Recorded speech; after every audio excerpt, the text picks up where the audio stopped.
ক্যান্সারে আক্রান্ত হয়ে আলিম হারিয়েছেন চোখ, হাত, মুখ।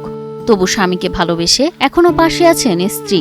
তখন আমি সবার মধ্যে বললাম যে ও যদি 2 দিনও বাঁচে, ওই 2 দিনের জন্য হলেও আমি ওকে বিয়ে করবো, ওই 2 দিনের জন্য হলেও ওর সাথে আমি থাকবো। কষ্ট হলেও ক্যান্সারকে বৃদ্ধাঙ্গুলি দেখিয়ে মৃত্যুর আগ পর্যন্ত স্বামী আলিমের পাশে থাকবেন বলে জানান স্ত্রী শিলা। যে আমি তো ওকে ভালোবাসি, হাত কাটতেছে তাই কি, হাত তো ছিল সেই সময় তো ভালোবাসতাম, এখন হাত কাটতেছে তাতে কি হয়েছে, ও তাও বেঁচে থাকুক। পাবনার চাটমোহর উপজেলার শ্রীধরপুর গ্রামের ছেলে আলিম আর পাশের গোপালপুর গ্রামের মেয়ে শিলা। 2017 সালে দুজনেই তখন দুর্গাদাস হাই স্কুল অ্যান্ড কলেজের ক্লাস 9-এর বিজ্ঞান বিভাগের শিক্ষার্থী। ক্লাসের একমাত্র মেয়ে শিলা সবার মনোযোগের কেন্দ্র হলেও তার দৃষ্টি আলিমের দিকেই বেশি টানত। শিলার সঙ্গে ক্লাস 9 থেকে পরিচয়, তো সেখান থেকে ওর সঙ্গে দেখা সাক্ষাৎ। আমি একটু লাজুক প্রকৃতির ছিলাম, মানে মেয়েদের সাথে আর কি সেভাবে কথা বলতাম না, তবুও কেমন জানি ওর সঙ্গে কথা হতো।